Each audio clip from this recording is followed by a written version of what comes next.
Sebelum kita berinvestasi ke sebuah perusahaan, tentu ada step by step di mana kita harus menganalisa perusahaan ini bagus atau tidak. Dan hari ini saya pengen sharing salah satunya, yaitu adalah kriterianya itu adalah piutang yang sehat.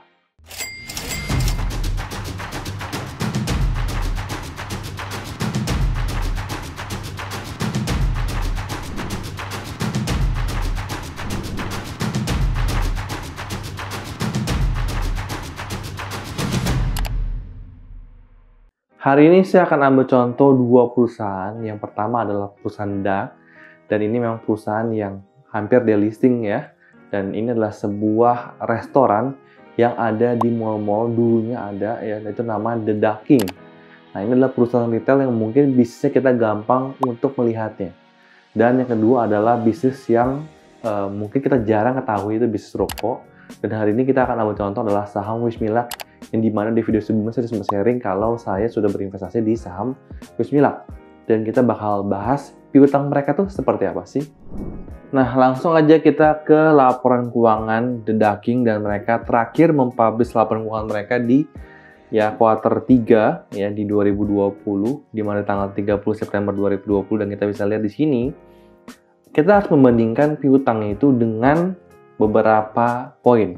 Yang pertama-tama itu piutang usaha terlebih dahulu, di mana di sini di tanggal 30 September 2020 mereka punya piutang 289 miliar ya. Di mana di sini kita ingin mengambil sebuah bisnis yang kita bisa mengerti. Kenapa saya ngambil contoh The Duck King ini? Itu karena restoran biasa piutangnya itu hampir tidak ada. Piutang itu terjadi biasanya apa? Biasanya ada customer yang menggunakan pembayaran misalkan GoPay, OVO, Shopee, atau kartu kredit atau debit. Biasanya apabila di weekend, Jumat, Sabtu, Minggu, maka settlement-nya itu akan tertunda dan itu akan masuk ke hari Senin biasanya. Tiba-tiba numpuk gitu. Nah, jadi biasanya piutangnya itu tidak terlalu besar. Nah, balik lagi tergantung bisnisnya. Di mana bisnis restoran ini kan nggak mungkin piutangnya besar. Ya, kalau misalkan kita bisnisnya misalkan distributor, ya wajar kalau piutangnya besar. Kenapa? Karena kita mungkin nitip barang ke distributor kita dulu, mereka distribusi dulu, baru 1 bulan kemudian term of payment baru mereka bayar kepada kita. Mungkin ada yang 1 bulan, ada yang 2 bulan seperti itu. Tapi kalau bisnisnya makanan, nggak mungkin kan makan, nanti saya bayarnya 1 bulan kemudian, nggak mungkin, pasti langsung bayar di tempat. Makanya seharusnya bisnis restoran ini, seharusnya piutangnya ini kecil atau sedikit. Nah, yang kita harus perhatikan adalah itu adalah piutang mereka 289 miliar. Bagaimana dengan pendapatan mereka? Ternyata kita bisa lihat itu pendapatan mereka aja baru 179 miliar. Dan pendapatannya jangan salah loh, pendapatan ini dari tanggal 1 Januari sampai tanggal 30 September. Itu baru 179 miliar. Bayangin aja ya. Piutangnya itu lebih besar daripada omset selama 9 bulan. Jadi di sini kita udah melihat sebuah yang tidak masuk akal. Nah, sebelum kita ke perusahaan WIM, kita akan mencontoh perusahaan restoran juga yang kita bisa bandingin apple to apple. Ya, tapi sebelum ke perusahaan yang berikutnya, saya ingin memberikan sebuah notice lagi, yaitu walaupun tidak berhubungan dengan piutang, yaitu tentang persediaan. Di mana ya kita bisa lihat di sini persediaannya 11 miliar. Ya, persediaannya hanya 11 miliar ya. Tapi kita bisa lihat omsetnya ini ya jauh banget ya, 179 miliar. Kita akan bandingkan dengan perusahaan yang berikutnya.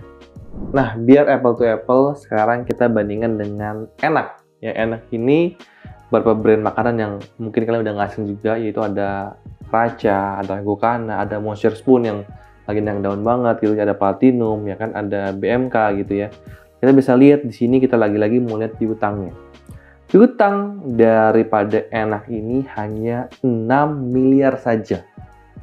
Ya, sekarang kita bandingkan dengan pendapatan Enak ini ya. Ini per 30 Juni 2023, artinya dari tanggal 1 sampai tanggal 30. Hanya 6 bulan saja ya, pendapatan udah 698 miliar dengan hanya piutang 6 miliar. Bandingkan tadi dengan si The Duck, ya, penjualannya sedikit, piutangnya begitu besar. Jadi di sini kita bisa lihat ya, beberapa penting sebuah piutang, dan kita bisa lihat ada sebuah yang janggal di piutang tersebut. Nah, sekarang kita ke Wismilak. Kita melihat bagaimana dengan piutangnya. Kita bisa lihat ya, di sini piutangnya 201 miliar, cukup besar. Tapi lagi-lagi kita mau bandingkan dengan pendapatannya, ya. Pendapatannya di sini 2,3 triliun. Jadi sangat jauh ya. Piutangnya itu ya nggak hanya sampai 10%. Dan menurut saya angka piutang itu cukup sehat.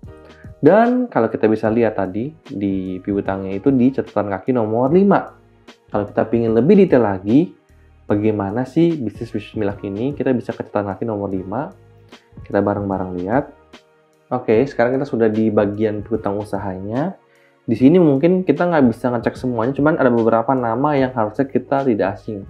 Contoh misalkan PT Sumber Alvaria Trijaya Tbk, ini kan perusahaan dengan Alfamart. Oh, berarti mereka Alfamart ngambil barang sama Wismilak ini dan Alfamart tidak bayar langsung. Nanti setelah laku, mungkin hitung-hitungan 2 bulan kemudian, 3 bulan kemudian, Alfamart baru bayar ke Wismilak. Oh, jadi kita tahu bisnis modelnya seperti apa. Di sini mungkin yang perusahaan tradisional kita bisa lihat tahu ya. Misalkan ada toko Subur Jaya. Ini lumayan terkenal di daerah Tangerang, toko Subur. Yang mereka juga sama seperti Alfamart, tapi nama tokonya adalah toko Subur. Kita tahu bagaimana Wismilak ini menghasilkan piutangnya. Buat kalian yang ngikutin video saya beberapa akhir ini, saya sempat sharing tahun 2023, saya cuman fokus di 2 instrumen investasi, yaitu adalah pasar saham, dan yang kedua adalah properti. Di tahun 2022, saya menginvestasi 2 properti kos-kosan. Nah, awalnya saya pingin kos-kosan ini menjadi passive income buat saya. Tapi ternyata saya punya kendala. Kenapa? Karena biasanya itu anak-anak kos ini mereka jatuh temponya sama di tanggal 1. Nah, tiba-tiba saya harus memasap kepada anak-anak kos itu, menagih kepada mereka, dan ternyata nominalnya sama. Padahal sudah kasih tahu kalau santumkan nama dan nomor kamar. Tapi banyak mereka yang nggak peduli, mereka langsung transfer aja. Dan akhirnya di saat kita ngecek mutasi rekening koran, itu lumayan bingung karena nominalnya semua sama. Tapi akhirnya saya menemukan solusinya dari sebuah aplikasi yang menurut saya keren banget, yaitu adalah Paper.id, di mana mereka punya satu fitur yaitu namanya Paper Pay-in. Dan saya ingin sharing bagaimana step by step membuat invoice buat anak kos kita. Nah, sekarang kita sudah di homepage aplikasi Paper.id dan langsung aja kita mau coba fitur Paper Pay-in. Di sini kita langsung ke bagian namanya Digital Payment. Lalu ada fitur yang saya paling suka yaitu Paper Pay-in. Di sini kita bikin yang namanya kirim tagihan. Kita mau kirim tagihan ke anak kos kita, dan di sini kita bisa tambah produk. Di sini saya sudah punya produknya yaitu sewa kamar. Di sini saya tinggal pilih, misalkan di sini adalah kamar yang single bed, kuantitas saya pilih 1, dan harga produk saya ganti, misalkan harga kamar saya adalah 1.600.000 per bulan. Saya langsung tekan simpan. Nah, di sini kita bisa pilih mitra juga, di mana di sini kita bisa pilih misalkan kamar 101, tinggal kita tekan saja. Lalu kita tinggal pilih ke bagian bawah yaitu adalah simpan. Di sini kita pilih yang saya sering pakai adalah simpan dan kirim.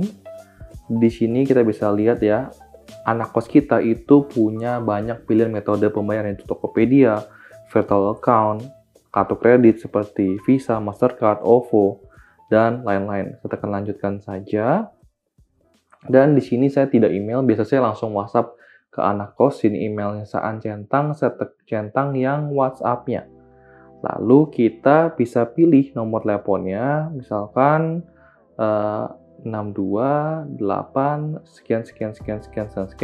Lalu kita tekan kirim invoice, beres. Dan berikut adalah tampilan WhatsApp dari anak kos. Contoh aja anak kos ini namanya Nur, Kita bisa chat, "Halo Kak Nur, berikut saya kirimkan rincian tagihan Anda.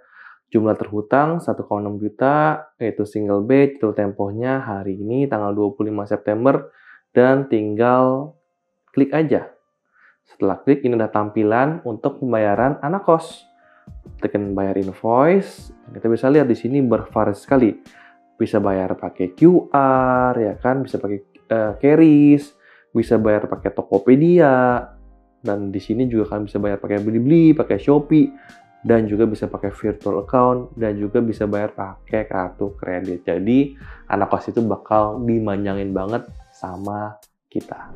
Nah, misalkan kalian sudah bikin 5 invest penjualan dan kalian kirim ya linknya kepada anak kos kalian, dan setelah mereka melakukan pembayaran, kita bisa langsung ternotifikasi dan kalian bisa membedakan yang mana sudah terbayar, yang mana belum terbayar. Jadi kalian nggak perlu ngecek ke mutasi rekening koran satu per satu lagi. BTW, ini juga bisa diimplementasikan ke bisnis kalian. Misalkan kalian punya distributor, kalian punya reseller, ya kan? Misal kalian jualan baju dan mereka bayarnya ada piutang 1 bulan. Ini gampang banget, jadi kita nggak perlu nagih satu persatu ke mereka. Apalagi yang seperti saya, misalkan buat bisnis kos yang jumlahnya nominalnya itu sama. Dan enaknya lagi kan bisa lihat tadi ya, kalau misalkan kita punya distributor, atau kita punya reseller, atau kita punya anak kos, mereka jadi punya banyak pilihan metode pembayaran, tidak hanya transfer saja. Jadi, salah satu kriteria perusahaan yang sehat, yaitu adalah mempunyai piutang yang sehat juga, tergantung bisnisnya. Dan kita bisa lihat, ya kita bisa membandingkan piutang tersebut dibandingkan dengan penjualan bisnis tersebut. Fungsinya apa sih kita punya piutang yang sehat? Pertama, kalau misalkan kita sebuah startup dan ternyata kita pingin bisnis kita diinvestasi oleh venture capital maupun mungkin dengan para investor, ya tentunya pasti mereka juga mengecek laporan keuangan kita dan mereka pengen lihat bagaimana dengan penjualan kita, bagaimana dengan piutang kita.